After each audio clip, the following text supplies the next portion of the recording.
Hello and welcome to Sport This Morning. I'm Cecilia Mogbe. It's great to have you join us again. I'm Tayo Salam. We get started with what happened in Nigerian Professional Football League after match day 18. After match for most of those teams, especially for Enyimba's goalkeeper, Kano Pillars, and also Remo Stars and even Katsina United. All of them have been sanctioned by LMC, and Kano Pillars got the biggest fine. They've been fined about 7.25 million naira. Yeah. Huge. I mean, Cecilia, when you do wrong, it's only right to get punished. And hopefully, these sanctions will deter others planning to, cause trouble in future games. That's the way it is. And of course, what happened in Turin last night was a big one. I repeat of what happened in Paris against Barcelona. Now, for the fourth time right now, Barcelona are conceding so many goals away from home in the quarterfinals of the UEFA Champions League. Now, for Barcelona, they have actually lost 4 of their past 5 Champions League games away from home in the knockout stage. They won just 1, losing 4, conceding 12 goals in these games. Cecilia, 1 foot. Yeah, I mean, I understand why, because it's not over until it's over in football. There's still a second leg to play, but you have to say Juventus are in the driving seat, no doubt about that. For Barcelona, they have it all to do now, overturning a 3-goal deficit against the defensive juggernauts like Juve. Is a very, very tall order. Juve have only considered 2 goals in this season's competition in the UEFA Champions League. So how do you expect what a tight, proper juggernaut? It's going to be very difficult for Barcelona. I mean, there's no doubt about it, but it's not over. We'll find out how that one plays out in a couple of weeks. Okay, also on the show now, still on the UEFA Champions League, we were supposed to have 2 matches yesterday. The other one was between Dortmund and Monaco, but that match did not go ahead because of explosions, a series of explosions that was targeted at the Borussia Dortmund team coach. Very scary reports coming through from Germany yesterday, Cecilia, and all sorts of reports. It wasn't coincidental after all. It was actually, those explosions were actually targeted at the Borussia Dortmund team coach.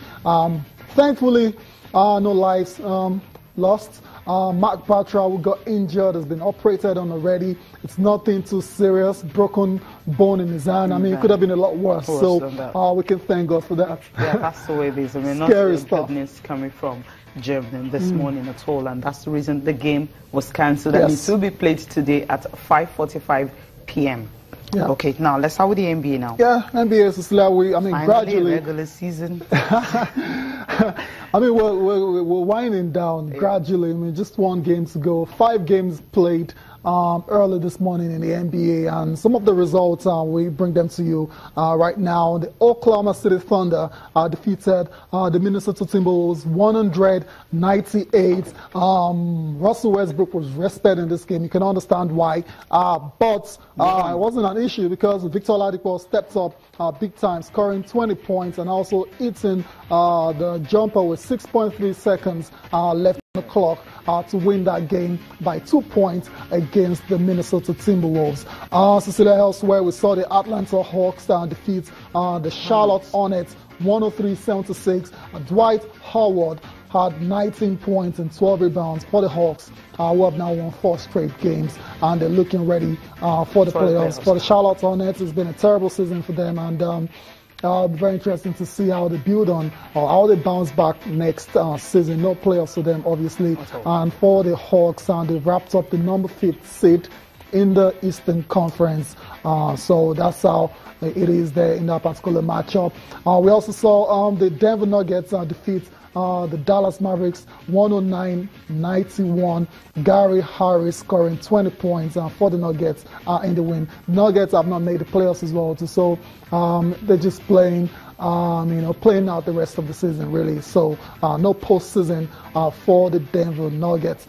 The Lakers, Cecilia, they're on fire. I mean, they can't stop winning at the moment. 5 games in a row now. But, yeah, it has come a bit too late. Season, I mean, it's cool. It's nice. Cool, yeah. I mean, yeah, winning is a very... Metal World Peace is still playing very well. Incredible stuff, right? Metal World Peace scored a team leading 18 points. For those of you that don't know, Metal World Peace used to go by the name Ron Artest back in the day. days now. It's still playing. It's getting on the beats now, but it's got 18 points in that 108-96 victory for the Lakers over the New Orleans Pelicans. Metta World Peace. This might just be his final season. He's paid his dues, and it's good to see him still playing. Yeah, he's a good guy now. Yeah, he's a good guy now, right? Was he bad? Was he ever bad?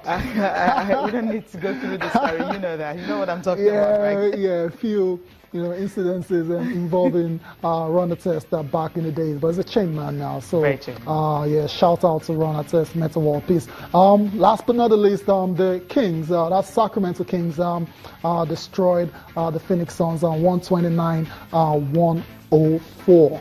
That's about it for the end. 22 points. Ty Lawson, yeah, good game for Ty Lawson. And that's about it now. Just one more round of games to go in the NBA. The playoffs start this weekend. I keep repeating that. So basketball fans that have been waiting all season to watch the playoffs, it's just around the corner. This weekend, it will tip off, and you can get to the likes of Golden State Warriors, San Antonio Spurs, the big teams that have qualified, Cleveland Cavaliers, the Boston Celtics, they're all there. And it's going to be an explosive one. I have no doubts about that. We can wait for it to start. I can wait. Yep. Not from basketball, we'll talk cricket now. And at the ICC World Cricket League qualifier in South Africa, Nigeria recorded another victory. That's the second in the tournament, beating Zambia by 3 wickets. The Yellow Greens lost the toss. The Zambians chose to field and made about 152 runs in 45.5 overs. All out for the Nigerians to chase. And the team scored a total of 153 runs, and with a fall of 7 wickets in 37.1 overs, that was when they sealed the victory. It's a good one for Team Nigeria, right? We talked about the fact that they won the first game, and the captain and the team manager were saying, look, they still have more games to play, and they need to win the second one, and then the third one, and they can do that.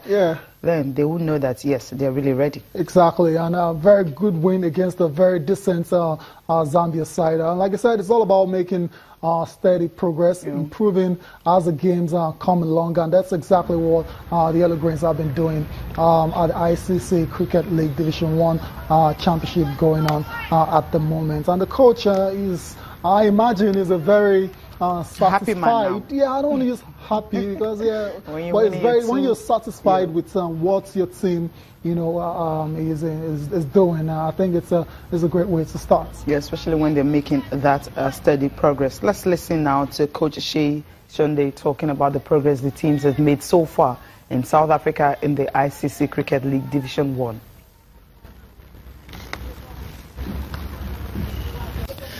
It is not easy, but we thank God that according to plan, we are able to reduce their run rate and then coming to bat and target it. We have a little bit of change of plan, which actually worked for us. So this game, we thank God for it. In this competition, the two stronger opponents were Tanzania and Ghana, and it's just unfortunate that those 2 games are our first 2 games. Looking at our level of preparation, we have not played on tour for over 6 months. Then coming here, playing on tour with a team that are prepared ahead of us is a bit disadvantage to us. So as we play, we get used to the pitch and we improve. It's going to be a tough game. It's going to be a tough game because Botswana is not a little team. So we are not going to underrate them. We have watched their game so far. They also have spin bowlers. So we are going to plan on it, how to play them. I think most of my batsmen did not do what they needed to do. If you saw when we won the toss, we selected to bat first, which of course we had a target of reaching 200 plus. And I had my top batsmen, the first 1 to 4 batsmen stayed there for 20 overs at least. That I should believe could have been possible because we have a very good middle-order batting side on our team. So that's the first mistake that I was able to notice. Okay, obviously you will want to work on the other mistakes so that you don't get to repeat them. But kudos to Nigeria team, 2 games they've won now in the ICC Cricket League Division 1.